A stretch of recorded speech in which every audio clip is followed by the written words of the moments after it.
इतिहास साक्षी है कि ये देश जब जब चुनौतियों से घिरा, तब तब इस धरती ने ऐसे महामानव दिए जिन्होंने समय की धारा मोड़ दी। 20वीं सदी के अंत और 21वीं सदी के आरंभ में जब भारत संक्रमण और असंतुलन से जूझ रहा था, ठीक उसी दौर में वडनगर के एक साधारण परिवार की संतति उभरी, जिसने संघर्ष को शक्ति और अवसर में बदला। राजनीति में भारतीय मूल्यों और जन भावनाओं को प्रतिष्ठा दी और भारत को वैश्विक मंच पर नई गरिमा और आत्मविश्वास दिलाया। आज पूरा देश उस यशस्वी नेतृत्व के जीवन की 75वीं वर्षगांठ मना रहा है। वास्तव में आज उनके 75 वर्ष का ये जीवन केवल व्यक्ति मात्र की यात्रा नहीं, बल्कि भारत की सामूहिक चेतना का जागरण है। नमस्कार, मैं हूं पूर्णिमा शुक्ला और आप देख रहे हैं 24 न्यूज की खास पेशकश मोदी के 75 साल। जी हां, भारत के प्रधानमंत्री मोदी आज 75 साल के हो गए हैं। प्रधानमंत्री नरेंद्र मोदी के जन्मदिन को पूरा देश मना रहा है। देश भर में प्रधानमंत्री मोदी का जन्मदिन मनाने के लिए बीजेपी ने मेगा प्लान बनाया है। बीजेपी 17 सितंबर से 2 अक्टूबर तक कई कार्यक्रम आयोजित कर रही है। वहीं दूसरी तरफ नरेंद्र मोदी का 75वां जन्मदिन विश्वकर्मा जयंती के साथ मेल खाता है।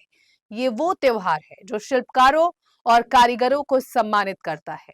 प्रधानमंत्री मोदी के जन्मदिन पर 17 सितंबर से 2 अक्टूबर तक दिल्ली सरकार 75 सेवा परियोजनाओं, जल कल्याणकारी योजनाओं, उद्घाटनों, शिलान्यासों, उन सभी कार्यों की शुरुआत कर रही है जो दिल्ली में वर्षों से लंबित थे।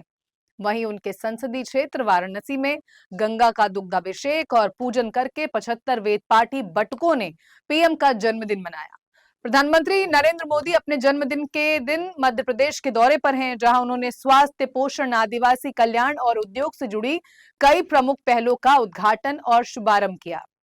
धार में स्वस्थ नारी सशक्त परिवार और 8वें राष्ट्रीय पोषण माह अभियान का शुभारंभ भी किया, जिसके तहत देश भर के आयुष्मान आरोग्य मंदिरों, सामुदायिक स्वास्थ्य केंद्रों, जिला अस्पतालों और अन्य सरकारी सुविधाओं में 1 लाख से ज्यादा स्वास्थ्य शिविर आयोजित किए जाएंगे।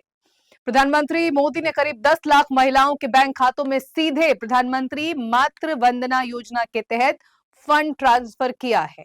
इस अभियान का मकसद महिला केंद्रित निवारक, प्रोत्साहनकारी और उपचारात्मक स्वास्थ्य सेवा प्रदान करना है।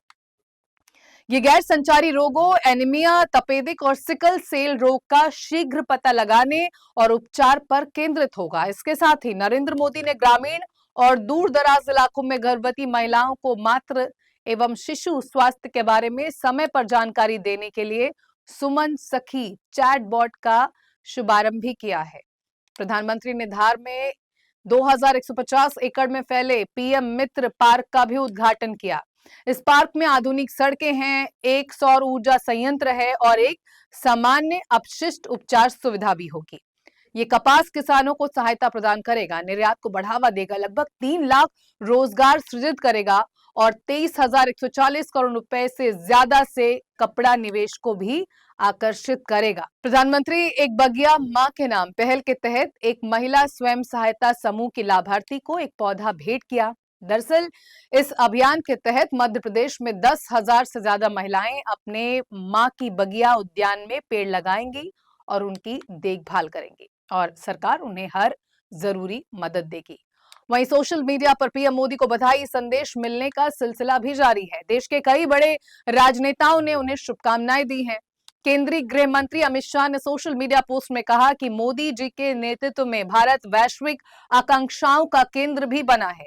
अंतरिक्ष में चांद के दक्षिणी ध्रुव से लेकर द्वारका में समुद्र की गहराई तक उन्होंने विरासत और विज्ञान दोनों को गौरव दिलाया है। उनके नेतृत्व में आज भारत स्पेस सेक्टर में नए कीर्तिमान बना रहा है।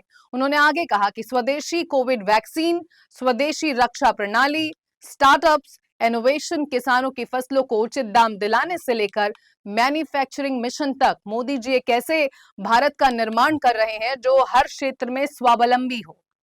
कांग्रेस नेता और लोकसभा में विपक्ष के नेता राहुल गांधी ने नरेंद्र मोदी को जन्मदिन पर बधाई देते हुए सोशल मीडिया पोस्ट में लिखा कि प्रधानमंत्री नरेंद्र मोदी जी को जन्मदिन की हार्दिक शुभकामनाएं और अच्छे स्वास्थ्य की कामना करता हूं। आंध्र प्रदेश के मुख्यमंत्री चंद्रबाबू नायडू ने कहा, हमारे माननीय प्रधानमंत्री नरेंद्र मोदी जी को जन्मदिन की हार्दिक शुभकामनाएं। हम सचमुच भाग्यशाली हैं कि हमें सही समय पर सही नेता मिला जो स्पष्टता और दृढ़ संकल्प के साथ हमारे राष्ट्र का मार्गदर्शन कर रहा है। जनता और राष्ट्र की समृद्धि के प्रति उनकी पूर्ण प्रतिबद्धता ने अनगिनत लोगों के जीवन को छुआ और पूरे देश में सार्थक बदलाव लाए हैं। अपनी निष्ठा से उन्होंने हमारी वैश्विक प्रतिष्ठा को मजबूत किया और 2047 तक विकसित भारत के अपने रोड मैप के साथ हमें विश्व का अग्रणी राष्ट्र बनने की दिशा में अग्रसर कर रहे हैं। मैं उनके उत्तम स्वास्थ्य, असीम ऊर्जा और हमारी महान मातृभूमि के लिए समर्पित सेवा के लिए अनेक वर्षों तक उनकी कामना करता हूं। बिहार के मुख्यमंत्री नीतीश कुमार ने सोशल मीडिया पोस्ट में कहा कि आदरणीय प्रधानमंत्री नरेंद्र मोदी जी को जन्मदिन की हार्दिक बधाई एवं शुभकामनाएं। उनके स्वस्थ एवं सुदीर्घ जीवन की कामना है। वहीं एनसीपी एसपी नेता शरद पवार ने नरेंद्र मोदी को जन्मदिन की बधाई देते हुए कहा, आपके जन्मदिन के मौके पर मैं आपको हार्दिक बधाई और शुभकामनाएं देता हूं। ईश्वर आपको उत्तम स्वास्थ्य, प्रसन्नता और दीर्घायु प्रदान करे। मैं आपके कुशल मार्गदर्शन में हमारे राष्ट्र की निरंतर प्रगति की कामना करता हूं और आने वाले वर्षों में इसके और अधिक कल्याण एवं विकास की कामना करता हूं। उत्तर प्रदेश के मुख्यमंत्री योगी आदित्यनाथ ने सोशल मीडिया पोस्ट में लिखा कि 140 करोड़ भारतीयों की आकांक्षाओं, आशाओं के संवाहक, वैश्विक मंच पर नए भारत को अग्रिम पंक्ति में प्रतिष्ठित करने वाले विश्व के सर्वाधिक लोकप्रिय राजनेता, हम सभी के मार्गदर्शक, एक भारत श्रेष्ठ भारत की संकल्पना को साकार करने वाले यशस्वी प्रधानमंत्री नरेंद्र मोदी जी को जन्मदिन की हार्दिक बधाई। उन्होंने आगे कहा कि राष्ट्र सर्वोपरि और लोक कल्याण की भावना को जीवन साधना में उतारने वाले आपके अप्रतिम पुरुषार्थ, संवेदनशील नेतृत्व और अखंड कर्मनिष्ठा ने नए भारत को आशा, आत्मविश्वास और आत्मनिर्भरता की नई ऊंचाइयों पर पहुंचाया है। योगी आदित्यनाथ ने लिखा कि 25 करोड़ प्रदेशवासियों की ओर से प्रभु श्री राम से प्रार्थना है कि आपको उत्तम स्वास्थ्य, दीर्घायु जीवन प्रदान करे, जिससे राष्ट्र को आपका सशक्त नेतृत्व और हम सभी को आपका मार्गदर्शन प्राप्त होता रहे। हिंदी सिनेमा कलाकार और टीएमसी नेता शत्रुघ्न सिन्हा ने पुरानी तस्वीरें शेयर करते हुए लिखा, हमारे मित्र और समाज के मित्र माननीय प्रधानमंत्री नरेंद्र मोदी जी को जन्मदिन की ढेरों शुभकामनाएं। ईश्वर आपको सदैव सुख, शांति, आनंद, उत्तम स्वास्थ्य और स्वास्थ्य दीर्घायु प्रदान करे। बॉलीवुड एक्ट्रेस कंगना रनावत, हेमा मालिनी ने जहां उन्हें जन्मदिन की बधाई दी, वहीं आर माधवन और सायरा बानो ने बताया कि कैसे प्रधानमंत्री ने उनका साथ दिया और उन्हें खास महसूस कराया। कंगना ने प्रधानमंत्री नरेंद्र मोदी को जन्मदिन विश करते हुए खास तस्वीर पोस्ट की और कैप्शन में लिखा कि सबका साथ, सबका विकास के मंत्र को आत्मसात कर विकसित भारत के संकल्प को पूरा करने के लिए नित अग्रसर मां भारती के सच्चे सपूत, देश के सर्वाधिक लोकप्रिय नेता प्रधानमंत्री श्री नरेंद्र मोदी जी को जन्मदिन की हार्दिक बधाई एवं शुभकामनाएं। वहीं हेमा मालिनी ने भी एक वीडियो शेयर कर नरेंद्र मोदी को जन्मदिन की बधाई दी है। एक्ट्रेस ने लिखा कि हमारे प्रधानमंत्री श्री नरेंद्र मोदी जी के जन्मदिन की बहुत बहुत शुभकामनाएं। पिछले 11 सालों से मैं आपसे जुड़ी हूं और लगातार आपका प्रोत्साहन और समर्थन मिलता रहा है। आपके 75वें जन्मदिन पर मैं अपने परिवार और अपनी संसदीय क्षेत्र मथुरा की जनता के साथ आपकी लंबी उम्र और अच्छे स्वास्थ्य के लिए प्रार्थना करती हूँ। आर माधवन ने अपनी फिल्म रॉकेटरी के वक्त का एक किस्सा सुनाया और बताया कि कैसे पीएम मोदी ने उन्हें हैरान कर दिया था। उन्होंने लिखा कि जब मैं अपनी फिल्म रॉकेटरी की तैयारी कर रहा था, तब मुझे मोदी जी की अलर्टनेस का व्यक्तिगत अनुभव हुआ। ये उस वक्त की बात है जब उरी रिलीज हुई थी और बहुत बड़ी सफलता हासिल की थी। मैं महान वैज्ञानिक नंबी नारायण जी के पूरे लुक में था, जिनकी भूमिका मैं निभा रहा था। बड़ी दाढ़ी और पूरा मेकअप देखकर मुझे सच में शक था कि मोदी जी मुझे शायद ही पहचान पाएंगे। लेकिन मेरे लिए हैरानी की बात थी कि जैसे ही उन्होंने मुझे देखा, उन्होंने कहा कि माधवन जी, आप नंबी नारायण जैसे लग रहे हैं। क्या फिल्म की शूटिंग शुरू हो गई है? मुझे बहुत आश्चर्य हुआ। यहाँ देश के प्रधानमंत्री थे जो देश और दुनिया की जिम्मेदारियों में व्यस्त थे, फिर भी उन्हें न केवल मुझे तुरंत पहचान लिया, बल्कि याद रखा कि मैं किस किरदार पर काम कर रहा हूँ, किस प्रोजेक्ट पर काम कर रहा हूँ, वो भी मेरे पूरी तरह अलग दिखने के बावजूद। वहीं सायरा बानो ने प्रधानमंत्री मोदी को विश करते हुए बताया कि कैसे उनके मुश्किल पलों में वो उनके साथ थे। वो लिखती हैं कि प्रधानमंत्री श्री नरेंद्र मोदी जी को जन्मदिन की हार्दिक शुभकामनाएं। जब दिलीप साहब हमें छोड़कर गए थे, उस कठिन घड़ी में मोदी जी ने मुझे परिवार की तरह सहारा दिया। उनके स्नेहिल शब्द, आप अपने आप को संभालिए और एक बात जान लीजिए कि हम आपके परिवार हैं, आज भी मेरे मन को शक्ति देते हैं। उनकी विनम्रता और करुणा सदैव प्रशंसनीय रही। मैं प्रार्थना करती हूँ कि भगवान उन्हें स्वस्थ रखे और वो लंबे समय तक देश का मार्गदर्शन करते रहें। कुल मिलाकर समूचा देश आज प्रधानमंत्री नरेंद्र मोदी को जन्मदिन की शुभकामनाएं दे रहा है। वहीं पीएम मोदी के करीबी कहते हैं कि जीवन संघर्षों से संकल्प और संकल्प से सिद्धि की अनुपम गाथा है। बाल्यकाल की कठिनाइयों और वंचनाओं ने उनके भीतर ऐसा आत्मबल, संवेदनशीलता और अटूट संकल्प गढ़ा जिसने उन्हें राष्ट्र निर्माण की महान यात्रा के लिए तैयार किया।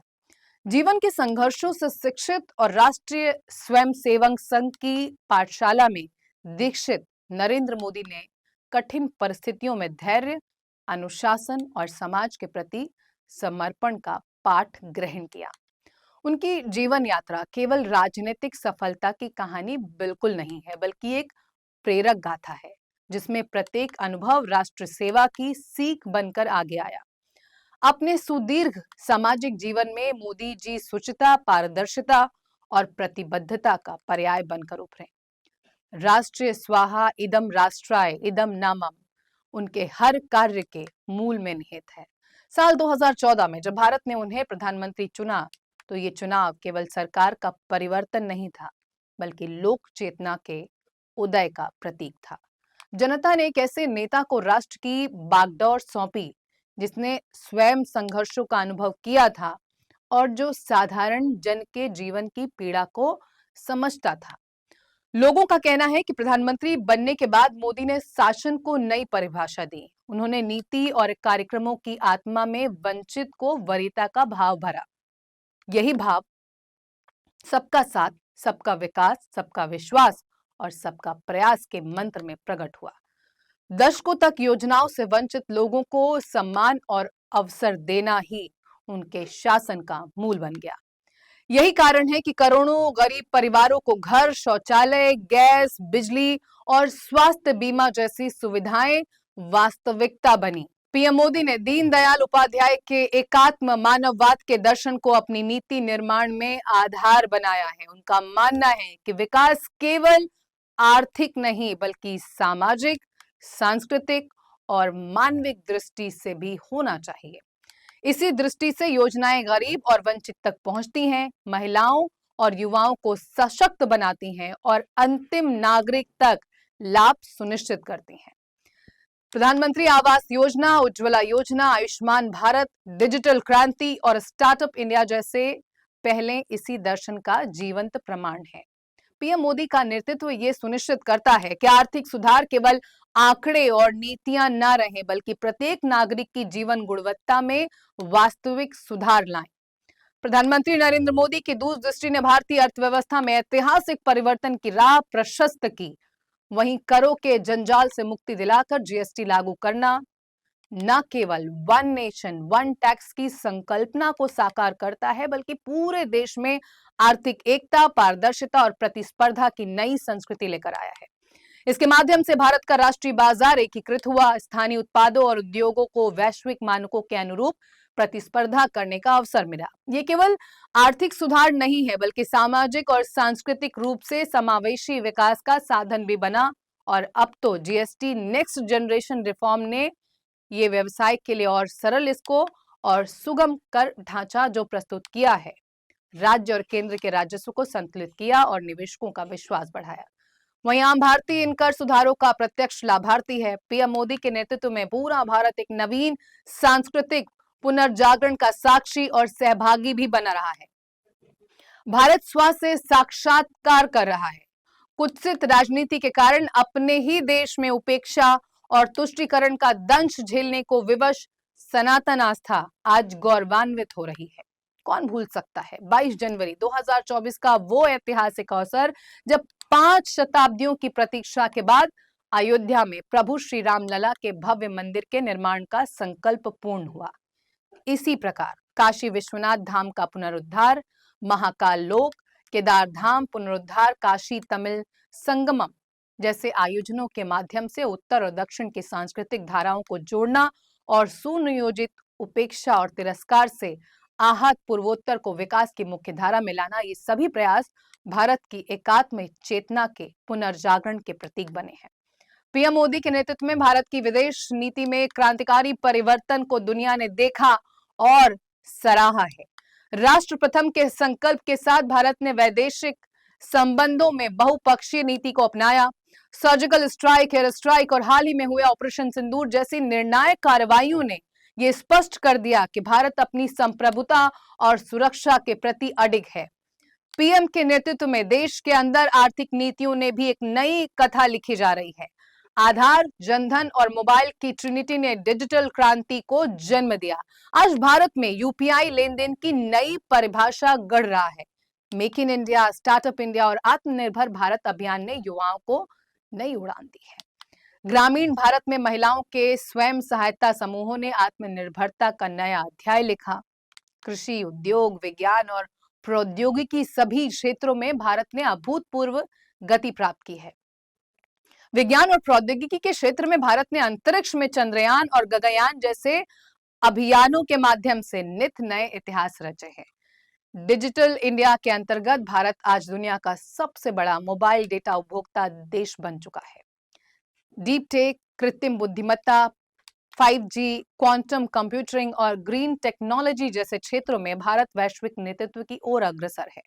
प्रधानमंत्री नरेंद्र मोदी का नेतृत्व इस अर्थ में अद्वितीय है कि उन्होंने शासन को जन आंदोलन में बदला। दरअसल पीएम के एक आह्वान पर स्वच्छ भारत अभियान में बच्चे बच्चे ने झाड़ू उठाया, जनधन योजना में गरीब ने बैंक खाता खोला और डिजिटल लेन देन में सामान्य दुकानदार भी सहभागी बना। ये सब दर्शाता है कि उन्होंने शासन को केवल नीतिगत दस्तावेज नहीं रहने दिया, बल्कि इसे सामाजिक आंदोलन में परिणत किया। महिला सशक्तिकरण पर उन्होंने विशेष बल दिया और बेटियों की शिक्षा, उनके स्वास्थ्य और सुरक्षा के लिए अनेक योजनाएं बनाई। बेटी बचाओ बेटी पढ़ाओ अभियान ने समाज में सकारात्मक सोच पैदा की और महिलाओं की राजनीतिक और आर्थिक भागीदारी बढ़ी। प्रधानमंत्री मोदी का दृष्टिकोण केवल वर्तमान की चुनौतियों तक सीमित नहीं, बल्कि आने वाले शताब्दी वर्ष 2047 तक फैला हुआ है। आज का भारत अमृतकाल के महान संकल्पों से जुड़ चुका है। लाल किले के प्राचीर से उद्घोषित पंच प्रण इन संकल्पों की आत्मा है, जिसकी पूर्ति में पूरा देश संवेतर स्वर और एकनिष्ठ भाव के साथ अपनी भूमिका निभाने को तत्पर है। 2047 तक विकसित भारत का उनका स्वप्न केवल आर्थिक समृद्धि का नहीं, बल्कि सांस्कृतिक नेतृत्व, ज्ञान विज्ञान में प्रगति, हरित ऊर्जा और प्रौद्योगिकी में अग्रणी भूमिका निभाने का है। वो चाहते हैं कि भारत गरीबी, अशिक्षा और पिछड़ेपन से मुक्त होकर विश्व के नेतृत्व में पुनः स्थापित हो। इस लक्ष्य की प्राप्ति में वो युवा शक्ति, मातृशक्ति और श्रम बल को साझेदार बना रहे हैं।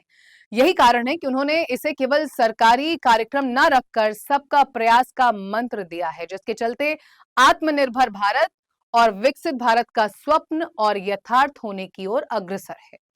प्रधानमंत्री नरेंद्र मोदी की सबसे बड़ी शक्ति यह है कि उन्होंने भारत के लोगों को आत्मविश्वास जगाया।